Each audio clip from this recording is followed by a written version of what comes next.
আসসালামু আলাইকুম রহমতুল্লাহ। আজকে এমন একটা বিষয় নিয়ে আপনাদের সামনে হাজির হয়েছি। গতকাল রাতে দেখলাম, সোশ্যাল মিডিয়ায় দেখলাম যে একজন, আমার স্ক্রিনে আপনারা দেখতে পাচ্ছেন, বর্তমান সময়ে পালানোর জন্য কত রূপ তারা ধারণ করতেছে। নিজেকে গোপন করার জন্য উমরা হজ করার জন্য যাচ্ছেন। দেখেন, এইগুলো আসলে তাদের হচ্ছে লোক দেখানো এবং তাদের নিজেকে আত্মগোপন করার জন্য এগুলো পন্থা তারা তৈরি করে নিছে।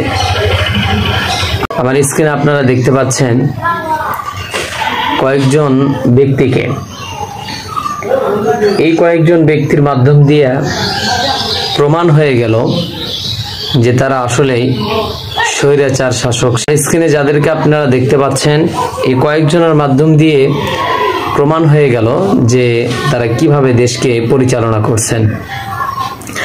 এবং দেখেন, একজন ব্যক্তি মানুষদেরকে দেখানোর জন্য লিবাস দাড়ি হিসেবে তিনি নিয়েছিলেন, কিন্তু যখন সে চাপে পড়ে গেলেন এবং ওই দাড়ি কাটতে তার কোনো দ্বিধা হলো না, তাকে নাম দেওয়া হয়েছে দরবেশ বাবা।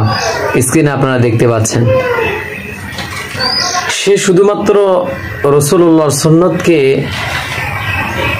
ভালোবেসে রাখে নাই, লেবাস হিসেবে তিনি রাখছেন যে এই লেবাস ধরলে মানুষ ওইরকম ভাবে আক্রমণ করবে না বা ওইরকম ভাবে ধরবে না, আমি খেয়ে শেষ করে দিব। কিন্তু আল্লাহ রাব্বুল আলামিন তো কাউকে ছাড় দেন না। আল্লাহ রাব্বুল আলামিন কাউকে ছেড়ে দেন না, এটাই তার প্রমাণ।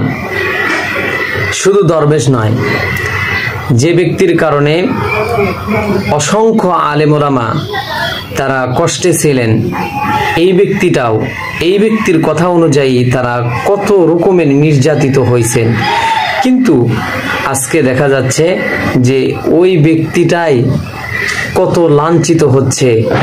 এক জায়গা থেকে আর এক জায়গায় নিয়ে যাচ্ছে, নিয়ে যাওয়ার সময় কত মানুষ কত রকম ভাবে তাকে পাকড়াও করার জন্য, লাথি দেওয়ার জন্য, এমনকি পচা ডিমগুলো তার মাথায় মারতেছে।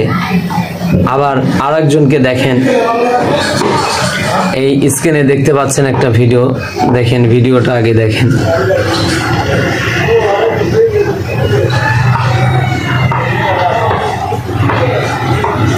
সে কতটুকু বিরক্ত বোধ করতেছে একটা হেলমেটের কারণে। কারণ এই কুলাঙ্গার তারা মনে করতো যে এই হেলমেট বাহিনী দিয়েই ইসলামকে দমিয়ে রাখা যাবে, কিন্তু না, আল্লাহ রাব্বুল আলামিন তার দ্বীনকে কখনোই নিশ্চিহ্ন করে দিবেন না। আল্লাহ রাব্বুল আলামিন তার দ্বীনকে সব সময়ের জন্য জিন্দা রাখবেন, এটাই তার প্রমাণ। তারা হেলমেট দিয়ে এটাই প্রমাণ করতে চাইছিল যে পরিস্থিতিতে যখনই কেউ কোনো দাবি নিয়ে আসতেন, তখনই তারা হেলমেট বাহিনীকে ছেড়ে দিতেন। আজকে হেলমেট পরা অবস্থায় সে কত বিরক্ত হয়ে গেল, হেলমেট আরেকজনকে দিয়ে দিল, আপনারা দেখলেন। যাই হোক, আল্লাহ রাব্বুল আলামিন কাউকে ছাড় দেন কিন্তু ছেড়ে দেন না।